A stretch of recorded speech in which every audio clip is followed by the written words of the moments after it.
Hi everyone, welcome back to my channel. आज हम पढ़ेंगे क्लास 12th का fundamentals of human geography book का chapter number 7 tertiary and quaternary activities. Part 1 हम पढ़ चुके हैं पहले की वीडियोस में। इसमें हम पढ़ने वाले हैं पार्ट 2 जिसका टॉपिक है सम सेलेक्टेड एग्जांपल्स।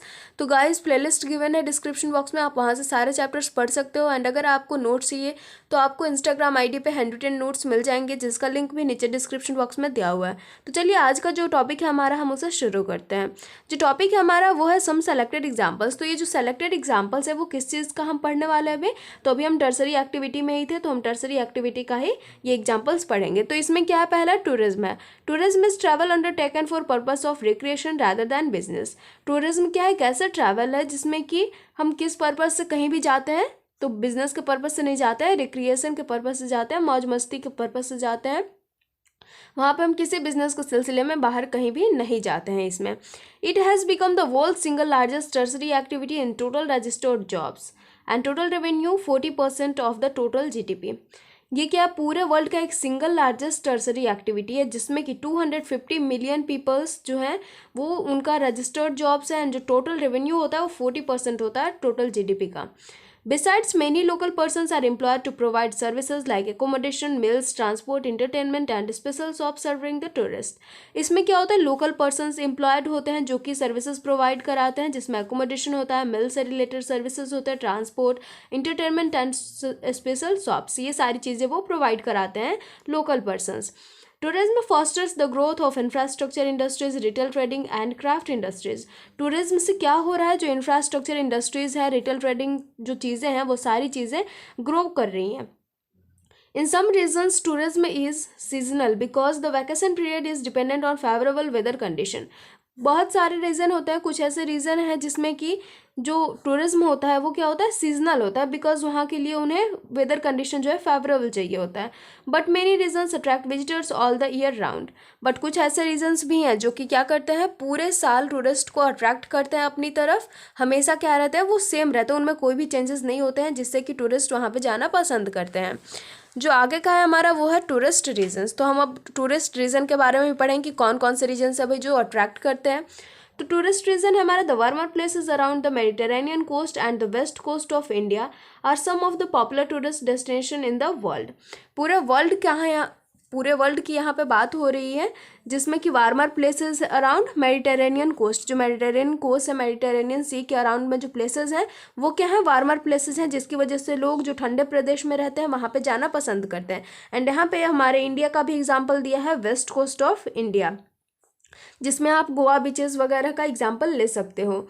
तो ये क्या है, पूरे वर्ल्ड में बहुत ही ज़्यादा पॉपुलर टूरिस्ट डेस्टिनेशन है। Other include winter sports region found mainly in mountainous areas and various scenic landscape and national parks which are scattered. और भी अदर रीजन्स हैं जो कि विंटर स्पोर्ट्स रीजन्स जिसको हम मान सकते हैं, जिनमें कौन कौन से रीजन्स आते हैं, mountainous areas and various scenic landscape, जिसमें कि नेशनल पार्क भी आते हैं, इंक्लूडेड है।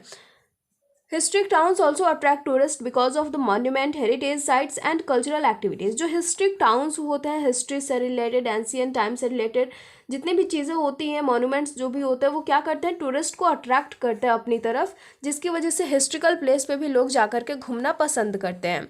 नेक्स्ट है हमारा फैक्टर्स अफेक्टिंग टूरिज्म। तो ये तो था सम सेलेक्टेड एग्जांपल्स हमारा टर्सरी एक्टिविटी का, जिसमें अब हम पढ़ेंगे कि कौन कौन सी चीज़ें हैं जो टूरिज्म को अफेक्ट करती हैं।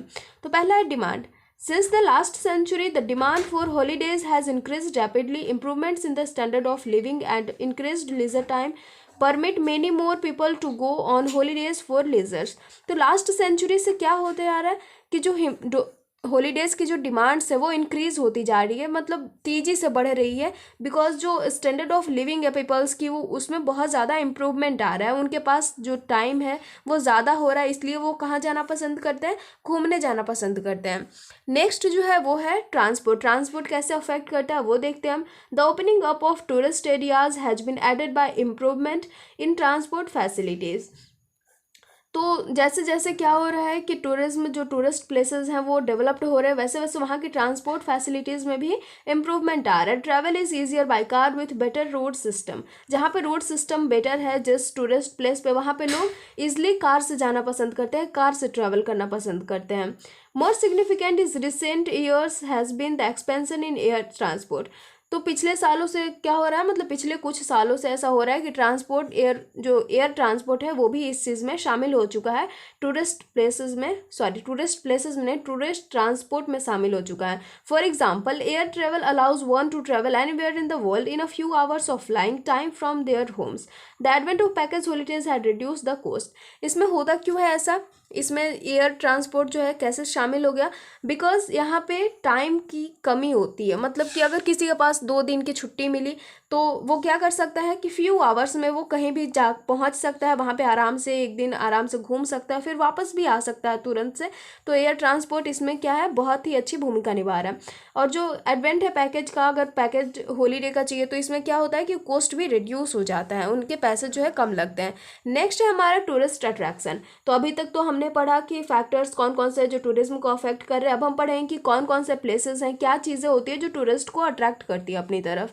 तो पहला है हमारा क्लाइमेट किस तरह से अट्रैक्ट करती है। Most people from colder regions expect to have warm sunny weather for beach holidays. अगर कोई पर्सन्स अगर बीच हॉलीडेज के लिए जाना चाहता है तो अगर कोल्डर रीजन से बिलोंग करता है तो वो कहाँ पे जाना पसंद करेगा, वार्मर रीजन में जाना पसंद करेगा। This is one of the main reason for the importance of tourism in southern Europe and Mediterranean lands. तो मेडिटेरेनियन लैंड और साउदर्न यूरोप में जितने भी टूरिज्म जाते हैं, जितने भी टूरिस्ट जाते हैं, बिकॉज ऑफ दिस, इसकी वजह से वो वहाँ पे जाते हैं, ये एक मेन रीज़न है। The Mediterranean climate offers almost constantly higher temperatures. जो मेडिटेरेनियन रीजन्स है, मेडिटेरेनियन क्लाइमेट है, वहाँ का टेम्परेचर क्या है, हायर है than in the other parts of Europe. Other parts जो यूरोप का है वहाँ पे इसके हिसाब में जो है वो कम है, टेम्परेचर यहाँ का कम है। Long hours of sunshine and low rainfall throughout the peak holiday season. और यहाँ पे क्या होता है, सनसाइन का आवर्स जो है वो काफ़ी लॉन्ग टाइम तक रहता है सनसाइन, एंड थोड़ा थोड़ा क्या होता है, रेनफॉल भी होता है। People taking winter holidays have specific climate requirements, either higher temperatures than their own homelands or snow cover suitable for skiing. तो पीपल्स जो जाते हैं विंटर हॉलीडेज में, उन्हें क्या चाहिए होता है, उनके जहाँ पे वो रहते हैं, उनका जो होमलैंड है वहाँ का जो टेम्परेचर है उससे थोड़ा ज़्यादा टेम्परेचर चाहिए वो जहाँ पे घूमने जा रहे हैं वहाँ का, और स्नो चाहिए, उन्हें स्नो चाहिए होता है स्कीइंग के लिए, ठीक है। जो अगला है वो क्या हमारा, वो है लैंडस्केप। ये भी अपनी तरफ पीपल्स को अट्रैक्ट करता है, टूरिस्ट को अट्रैक्ट करता है। Many people like to spend their holidays in an attractive environment which often means mountains, lakes, spectacular seas, coast and landscape not completely altered by man. तो वो कौन से जगह पे जाएंगे, जो लैंडस्केप है, जो अट्रैक्टिव इन्वायरमेंट है वो कैसा होना चाहिए उनके अकॉर्डिंग, तो माउंटेन एरियाज होने चाहिए, लेक्स होने चाहिए, स्पेक्टेकुलर सी कोस्ट होना चाहिए, और मतलब ऐसे जगह होना चाहिए जिसपे क्या हो, मैन के द्वारा कोई भी चेंजेस ना किए गए हों। जो ह्यूमन बींग्स है उनके द्वारा जितने भी चेंजेस किए जाते हैं प्लेसेस में वो सब बिल्कुल भी ना हो, ये सारी चीज़ें क्या हो, नेचुरल हो। तो वहाँ पे लोग, मतलब कुछ लोग होते हैं जो वहाँ पे जाना पसंद करते हैं। अब नेक्स्ट है हिस्ट्री एंड आर्ट। ये भी बहुत सारे लोगों को अट्रैक्ट करती है अपनी तरफ। The history and art of an area have potential attractiveness. People visit ancient और picturesque towns and archaeological sites and enjoy exploring castles, places and churches. लोग यहाँ पे भी जाना पसंद करते हैं, जो एंशियंट साइट्स होते हैं, एंशियंट टाउन्स होते हैं, वहाँ पे लोग जाते हैं, उसके बारे में जानना पसंद करते हैं, वहाँ पे घूमना देखना कि मतलब पहले किस तरह से लोग रहते थे, कैसा था, कौन सी चीज़ किस तरह से बनी, क्यों बनी, मतलब ये सारी चीज़ें जानना घूमना पसंद करते हैं। तो हिस्ट्री एंड आर्ट भी उन्हें काफ़ी ज़्यादा अट्रैक्ट करते हैं।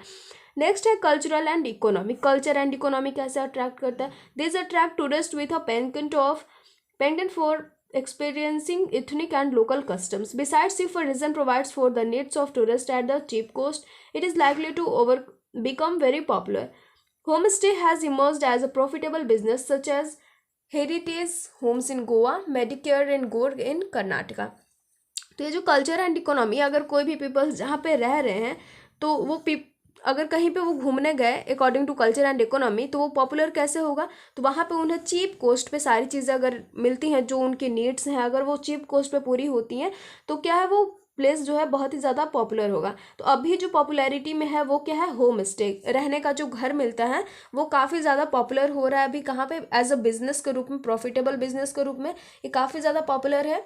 कहाँ पे, गोवा में एक है हेरिटेज होम, वो भी काफ़ी फेमस है। मेडिकेयर एंड कुर्ग जो है कर्नाटका में, ये क्या है, ये होम स्टे प्लेसेस हैं जहाँ पे जो लोगों को काफ़ी ज़्यादा अट्रैक्ट करते हैं, और ये एक प्रॉफिटेबल बिजनेस बन चुका है।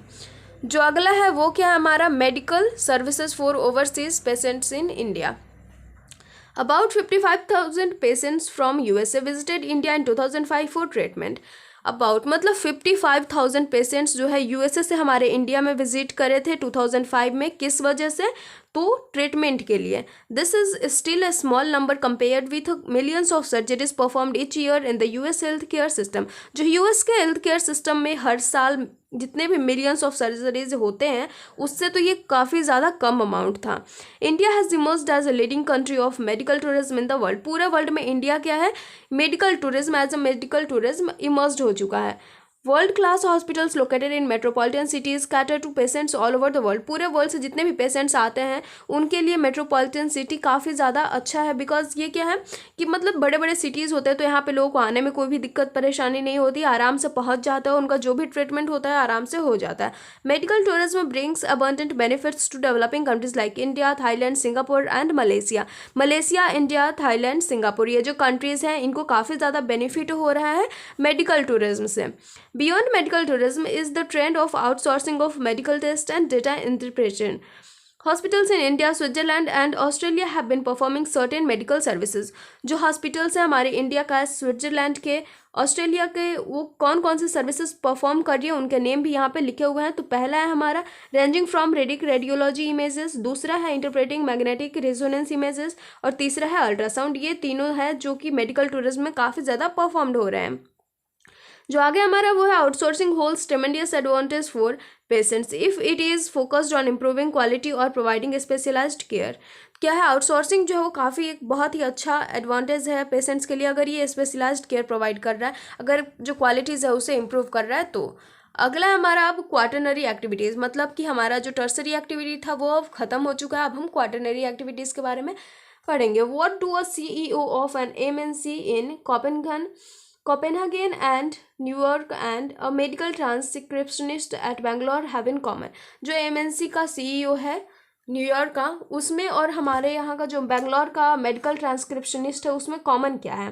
दोनों में कौन सी चीज़ कॉमन है? All this people work in a segment of the sector service sector that is knowledge oriented. ये दोनों के ही जो पीपल हैं वो किस चीज़ में काम करते हैं, किस चीज़ से रिलेटेड? तो उनका जो सर्विस सेक्टर है वो नॉलेज ओरिएंटेड है, दोनों का ही नॉलेज के बेस पे है। This sector can be divided into quaternary and quinary activities. अब ये जो सेक्टर है क्वाटरनरी एक्टिविटीज़ ये दो में डिवाइड हो चुका है, पहला क्वाटरनरी और दूसरा quinary. Quaternary activities involve some of the following. Quaternary activities में जो चीज़ें आती हैं वो the collection, production and dissemination of information और even the production of information. ये चीज़ें आती हैं क्वाटरनरी एक्टिविटीज़ में। Quaternary activities centre around research development and may be seen as an advanced form of services involving specialized knowledge and technical skills। इसमें क्या होता है? स्पेशलाइज्ड नॉलेज होता है, टेक्निकल स्किल्स होता है। तो यहाँ पे दिया हुआ है छोटा सा हमारा द क्वाटरनरी सेक्टर के बारे में क्या क्या है, बस इसको पढ़ लेते हैं हम। तो quaternary sector along with the tertiary sector has replaced most of the primary and secondary employment as the basis of economic growth. Over half of all workers in developed economies are in the knowledge sector and there are been a very high growth in demand for and consumption of information based services from mutual fund managers to tax consultants, software developers and statisticians. Personnel working is office buildings, elementary schools and university classrooms, hospitals and doctors' offices, theaters, accounting and brokerage firms all belong to the categories of services. Like some of the tertiary functions, quaternary activities can also be outsourced. They are not tied to resources affected by the environment or necessarily localized by market. ये था quaternary sector जिसको बस ऐसे ही हमने पढ़ लिया। अब जो आगे है वो है क्विंटरी एक्टिविटीज़। तो जो क्वाटरनरी एक्टिविटी था वो तो था हमारा नॉलेज बेस्ड। अब हम देखेंगे कि क्विंटरी एक्टिविटी क्या है। The highest level of decision makers और policy makers performed quinary activities. Quinary activities में कौन से लोग आते हैं? तो जो डिसीजन मेकर्स होते हैं, हाईएस्ट लेवल के पॉलिसी मेकर्स, वो लोग आते हैं। These are subtly different from the knowledge based industries that is the quinary activities in general deal with. तो जो हमारा ये क्विंटरी एक्टिविटी है वो क्या है? एकदम थोड़ा सा डिफर करता है, जो क्वाटरनरी एक्टिविटीज़ है उससे एकदम थोड़ा सा डिफर है। Quinty activities are services that focus on the creation, rearrangement and interpretation of new and existing ideas, data interpretation and the use and evaluation of new technologies, often referred to as gold collar profession। जो क्विंटरी activities के लोग हैं वो किस चीज़ क्या कहा जाता है उनको? Gold collar profession. इससे पहले भी हमने रेड कॉलर के बारे में, ब्लू कॉलर वर्कर के बारे में और वाइट कॉलर वर्कर के बारे में पढ़ रखा है। They represent another subdivision of the tertiary sector, representing special and highly paid skills of senior business executive, government officials, research scientists, financial and legal consultants, etc. Their importance is in structure of advanced economies far outweigh their numbers. इसमें भी जो knowledge based लोग ही आते हैं, but इसमें क्या होते हैं कि हाईली स्किल्ड होते हैं। जो क्वार्टरनरी था उसमें थोड़े कम थे इससे, क्विनरी से, बट जो क्विनरी एक्टिविटीज़ है उसमें एकदम हायर लेवल के लोग आते हैं, मतलब जिनके पास हायर नॉलेज होता है। अब हम आगे देखते हैं, आगे क्या हमारा आउटसोर्सिंग। आउटसोर्सिंग क्या है भाई? Outsourcing has resulted in the opening up of large number of call centres in India. Outsourcing का रिजल्ट जो है क्या है? नंबर्स ऑफ कॉल सेंटर्स हमारे इंडिया में ओपन हो चुके हैं। China, eastern Europe, Israel, Philippines and Costa Rica. सिर्फ इंडिया में नहीं, इंडिया के अलावा जो और भी कंट्रीज़ हैं वो भी हैं कुछ। It has created new jobs in this countries. तो जो आउटसोर्सिंग है जिसके रिजल्ट से कॉल सेंटर्स खुले हैं, तो ये क्या है? New jobs. इसमें बहुत सारे नए नए जॉब क्रिएट हो रहे हैं।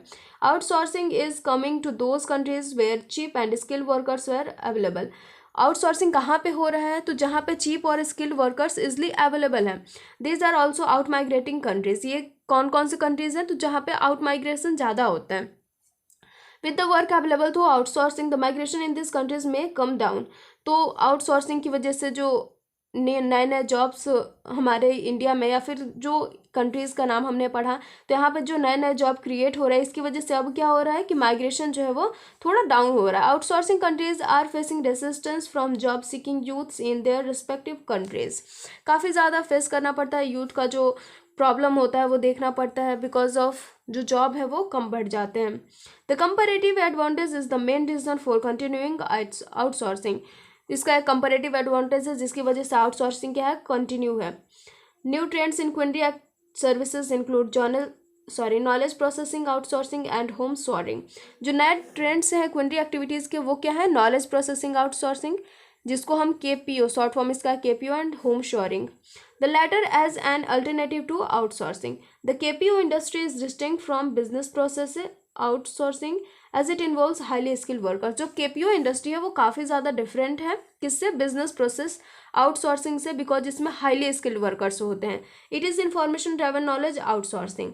KPO enables companies to create additional business opportunities. जो KPO है वो क्या करता है कि एडिशनल कंपनीज जो कंपनीज होती हैं उनसे बहुत सारे एडिशनल बिजनेस अपॉर्चुनिटीज़ को ये क्रिएट करवाता है। Examples of KPOs include research and development. जो एग्जांपल्स है KPO के वो क्या है? रिसर्च एंड डेवलपमेंट है, जिसको R&D भी बोला जाता है activities. E learning, business research, intellectual property research, legal profession and banking sector, ये सारे एग्जाम्पल है इसके। जो अगला है वो हमारा आउटसोर्सिंग। ये भी दिया हुआ है क्या है? आउटसोर्सिंग और contracting out is giving work to an outside agency to improve efficiency and to reduce cost. Outsourcing क्या है? आउटसाइड एजेंसीज को ये दिया जाता है वर्क, बिकॉज यहाँ पे इनका जो कॉस्ट होता है वो रिड्यूस हो जाता है। When outsourcing involves transferring work to overseas location, it is described by the term offshoring. तो जब क्या होता है कि ये लोकेशंस जो ओवरसीज, मतलब जो समुद्र के पार, मतलब जो दूसरे कंट्रीज होते हैं, अगर ये वर्क उनको ट्रांसफ़र कर दिया जाता है तो इसको क्या बोलते हैं? ऑफ शोरिंग बोलते हैं। Although both offshoring and outsourcing are use together, ये दोनों साथ में यूज होते हैं। Business activities that are outsource include information technology, human sources, customer support and call centre services, and at times also manufacturing and engineering. Data processing is an IT related service. Data processing किससे related है? IT related service है। Easily भी carried out in Asian, East European and African countries. और ये कहाँ कहाँ easily carried है? तो एशिया में है, ईस्ट यूरोपियन कंट्रीज में है और अफ्रीकन कंट्रीज में होता है data processing. In this countries IT skilled staff with good English language are available at lower ages than those in developed countries. तो यहाँ पे क्यों होता है, क्यों यहाँ पे इजली कैरिड हो रहा है? बिकॉज यहाँ पे जो वर्कर्स होते हैं, जो गुड इंग्लिश लैंग्वेज जिनके पास होता है, जो अच्छी इंग्लिश अच्छी खासी बोल लेते हैं, वैसे स्किल्ड स्टाफ जो है इजली अवेलेबल होते हैं, लोअर वेजेस पे इन्हें मिल जाते हैं, इसलिए यहाँ पे काफ़ी अच्छे से चल रहा है। लेकिन डेवलप्ड कंट्रीज़ में लोअर वेजेस पे आपको इतने अच्छे अच्छे लोग नहीं मिलेंगे। दस कंपनी इन हैदराबाद और मैनिला does work on project based on GIS techniques for a country like USA और जापान। तो ये हमारे हैदराबाद का जो कंपनी है मनीला और एक हैदराबाद की एक और कंपनी है जो किसके बेस पे काम कर रही है, यूएसए और जापान के लिए काम कर रही है। Overhead cost are also much lower, making it profitable to get job work carried out in overseas, whether it is in India, China or even a less populous country like Botswana in Africa। जो अगला है हमारा वो क्या है, वो है हमारा डिजिटल डिवाइड। अब हम देखें कि डिजिटल डिवाइड क्या होता है। हमारा टर्सरी एक्टिविटी कंप्लीट हो गया, क्वार्टरनरी भी कंप्लीट हो गया और क्विनरी भी जो है क्विनरी एक्टिविटी भी कंप्लीट हो गया। अब अगला जो है वो हमारा टॉपिक है the digital divide. Opportunities emerging from the information and communication technology based on development is unevenly distributed across the globe। पूरे ग्लोब में ये unevenly distributed है। क्या अनइवनली डिस्ट्रीब्यूटेड है, अपॉर्चुनिटीज़, जो अपॉर्चुनिटीज़ इमर्ज हो रही है फॉर इंफॉर्मेशन और कम्युनिकेशन टेक्नोलॉजी से, वो पूरे ग्लोब में बट रही है बट अनइवनली डिस्ट्रीब्यूट हो रही है। There are wide ranging economic, political and social differences among countries. ये ऐसा क्यों हो रहा है, क्यों अनइवनली डिस्ट्रीब्यूटेड हो रही है? Because economic condition, political condition, social condition, सारा क्या है, सब में क्या है, डिफरेंट है। सारी कंट्रीज में सारी चीज़ें डिफरेंट है, इसलिए क्या हो रहा है, अपॉर्चुनिटीज़ भी अनइवन डिस्ट्रीब्यूटेड हो रही है। How quickly countries can provide ICT access and benefits to its citizen is the deciding factor. अब क्या डिसाइड करता है कि अपॉर्चुनिटीज़ कहाँ पे अच्छा है, कहाँ पे नहीं है? तो किस तरह से जो कंट्री है वो अपने सिटीजन्स को सारी चीज़ें, इंफॉर्मेशन से रिलेटेड चीज़ें कितनी जल्दी पहुंचा पा रही है सब तक, वही डिसाइड कराता है। While developed countries in general have surged forward, the developing countries had lagged behind and this is known as the digital divide। तो जो डेवलप्ड कंट्रीज़ है वो तो इस चीज़ को काफ़ी अच्छे से कर रही है, अपने सिटीजन्स को सारी चीज़ों को रिलेट कर रही है अच्छे से, कम्युनिकेशन एंड टेक्नोलॉजी से इन्फॉर्मेशन सारी चीज़ें उन तक अच्छे से पहुंच जाती है। बट जो डेवलपिंग कंट्रीज़ है वो अभी भी पीछे रह चुकी हैं, वहाँ पे इतनी जल्दी जल्दी सारे काम नहीं होते हैं। Similarly digital divide exist with in countries. For example, in large country like India or Russia, it is inevitable that certain areas like metropolitan centers possess better connectivity and access to the digital world versus peripheral rural areas.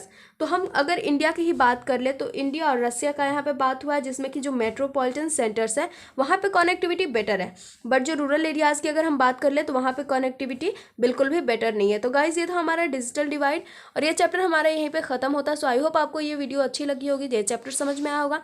अगर ये chapter समझ में आया होगा तो like comment share कीजिएगा and साथ ही साथ सब्सक्राइब कीजिएगा ताकि आपको आगे की वीडियोज़ भी मिल सके। So thank you so much, best of luck, मिलते हैं नेक्स्ट वीडियो में।